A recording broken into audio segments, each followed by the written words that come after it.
Okay. Here we go. So, yeah, so we already did our icebreaker. Hello to those watching the recording. My name is Vivian Hunter. I'm a founding member of Muse. Have been around for a long time and just love, love, love what the organization has done and how much it's grown. I'm here to help introduce our amazing speaker today, Rolando Martinez from the city of Miami Beach. And yeah, before we get into it, I want to just share some context for how my company has worked with the city. So and what the city has really been investing in and pushing forward specific to events, large scale events that have been that operate annually in the city, and how the city's putting out lots of education and different resources for the events on how to be sustainable. So Rolando is going to walk you through what we call the SEA, Sustainable Event Advice. It's a guideline document that has been his baby, I know, for many years since he's started there. And yeah, we'll let him walk us through that. But I'll just show you really quickly some information about a recent grant program that my company, Ascendance Sustainable Events, helped the city of Miami Beach with. So this grant started, my goodness, it was probably 2 years ago now. Crazy to think how time flies when you're having fun. But yeah, we were awarded this grant in order to provide sustainability consulting to up to 10 events and venues, large scale events and venues that were going to operate in the city. And we ended up choosing 8. And these are the venues and events that were chosen. So it was a big swim week event, a big Art Basel art show, a big food and wine festival. The Fillmore is a Live Nation owned venue that has regular concerts and different events there. The Hyundai Air and Sea Show, which is a large, as I'm sure you've seen before, probably like a military air show that is really fascinating to watch all those planes do cool tricks. Art Deco weekend, which is an amazing celebration of all the architectural Art Deco cultural influence that we have here in the city of Miami Beach. Lifetime Miami is the marathon and half marathon that happens in the city and in the city of Miami, as well as the Miami Beach Botanical Garden as our final venue. So it was very cool to work with all of these different teams and get to know them, understand a little bit more about their operations. And we provided some consulting meetings and some resources. The most in-depth of which were short-term and long-term plans that kind of broke out the different initiatives that each event could take on, which ones we were recommending to do in the short term versus the long term. And then we also had a local nonprofit, go and do a third-party audit of how the events were doing in implementing these initiatives. So here are some of the just fun impact stats that came out of that program. 101 sustainability initiatives were implemented across those events. There was a 58% growth in their sustainability programs. We were really happy to see that. 75% average score of the events. 900,000 was the collective audience of all of these participating events. So just really, really fun, interesting progress that we got to see. And yeah, really looking forward to seeing how that continues to flow out over the course of the next few years. All right, I will stop share and pass it over to Rolando. I'll let you introduce yourself and yeah, show us the sea. Perfect. Thank you so much, Vivian. Of So to course. give you all a little introduction on myself, my name is, again, Rolando Martinez. I'm the sustainability specialist with the city of Miami Beach, and I've been with the city for close to 4 years now, just a little over 3.5 at this point.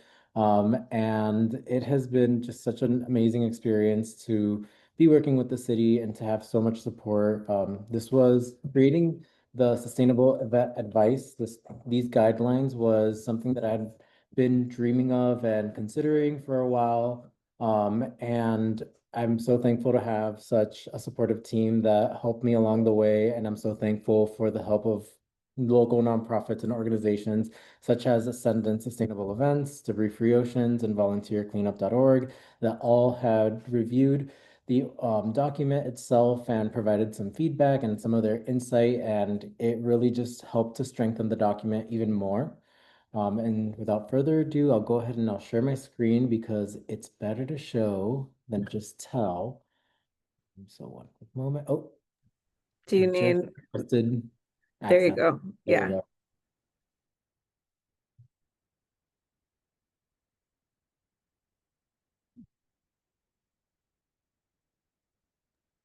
Did that work?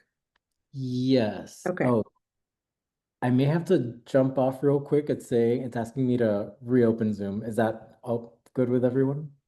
That's totally fine. Yeah, I'm still Okay. here. Go for it.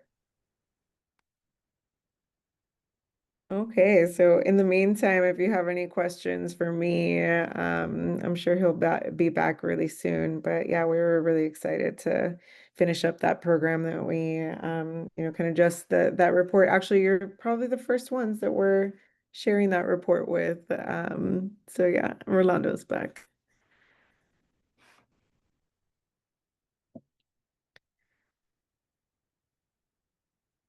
Did you make it in okay, Rolando? Yes, okay. Okay, Should be awesome. able to share. Yep. There Everyone you on go. the screen? Yes. So yeah, so this is our sustainable event advice. As I mentioned, this is a document that was created by the city with help of multiple organizations. And the intention behind this document is to provide events and event organizers with resources for them to be able to better develop their events to be more sustainable. And so we have a table of content over here, just going to go over very briefly so that we get a really good, quick overview of what is in this document.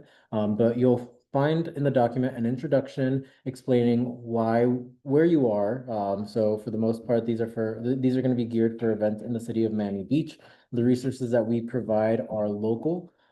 So that's who this is really geared for. Though all of the recommendations that we provide can be incorporated in other cities, not necessarily in Miami Beach. Any event can incorporate these ideas. So then we also talk about, and in the introduction, why you should care. We talk a little bit about our environment and what we have around us and why we should be protecting our environment. We then jump into our special event permit guidelines. So these are permit guidelines that are set by our tourism and culture department. They were another really close supporter and in the development of these guidelines. And then we jump into our sustainable recommendations, which go over early leadership planning, food and beverages, decoration and materials, waste reduction, transportation and accommodation, and then we'll jump into giving back to the community. So opportunities for special events to give back, whether it be to a local nonprofit, or a school or a local university. A lot of times these events may have some materials that they no longer need. And, as we know, it may end up in the landfill, but this could be an opportunity for them to divert that waste. And then we provide additional resources as well, such as a case study on the Miami Beach Convention Center. We have some details on our plastic-free Miami Beach program, which we're working to revamp this next year. We have our Flip the Switch campaign, just a very quick overview of this campaign that is geared toward reducing the effects of artificial lights on sea turtles, which special events also play a big hand in during sea turtle nesting season. We have a map of our public parks just to help encourage people to do their events outdoors. And we have a recyclables flyer and a compostables flyer. That way, the event organizers have something accessible, showcasing the items that are most commonly recyclable in the city of Miami Beach, as well as the most commonly compostable items. At the end of the document, we have our contact, and we, in that page, also encourage people to reach out to us if they have any feedback or would like to provide some insight. So again, I'm going to just go very briefly through the document, showing you what everything looks like. Again, the city permit requirements and guidelines, these were set by our tourism and culture department, and they are working to provide some updates to the commission soon. We're looking toward January for those updates into the requirements and the guidelines. So we'll be providing them with some feedback on how we think that they can be further improved and strengthened. Because a lot of these, though they say city permit requirements and guidelines, not all of them are really requirements. A lot of them may have language that encourages special events to do something, but we want to definitely try to continue to push the needle forward. And so we're gonna work to add a few new requirements for the special events. We also have sanitation requirements, so all special events in the city of Miami Beach should have recycling and waste bins paired next to each other with clear signage that lets people know what is going to be acceptable. Then we jump into those recommendations from the early leadership and planning. And really, this is all about everything that can be done before the event is underway. Um, then the food and beverages, decorations and materials again, waste reduction, transportation and accommodation. And then the options to give back to the local community include coordinating a beach cleanup, doing a dune restoration, providing food for food recovery to some of these local organizations. There's composting availability at the Miami Beach Botanical Garden. So that's, something that an event would be able to reach out to the Botanical Garden and see if something would be possible. Then there are some options for donating materials. We have a list of our local public schools and a list of local universities as well for the events to reach out to. We also include a list of sustainable suppliers that have worked with us through our Plastic Free Miami Beach program. So these are suppliers that will have more sustainable or recommended products such as paper straws or plates that are made out of palm trees, palm fronds. And then we also have some additional resources, such as a website that shows you the LEED certified buildings in the city of Miami Beach, encouraging them to operate their event in a more sustainable building.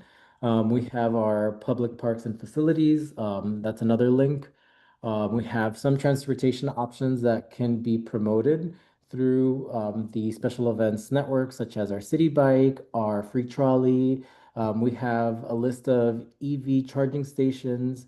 We also have our freebie on-demand transit service, which operates in certain parts of the city of Miami Beach. It's not throughout the entire city, but it could be a convenient way to not have to drive your car to an event. So we encourage the events to promote all of these methods when working to push out their communications. Then we have some quick information on tourism and culture and how to apply for a special event permit for anyone that may not be savvy on that. And then our other City of Miami Beach websites. We have two main websites in our department that we focus on. There's the main miamibeachfl.gov website, and then there's also the MB Rising Above website, which focuses a lot more on the environmental and sustainable and resilience efforts that the city is doing. And so we're mainly in control of that page, and it's really a, a fountain of information. There are so many pages on that website, and we're always working to update it. So if anyone is ever interested, I really recommend checking out our website to see what the city is up to.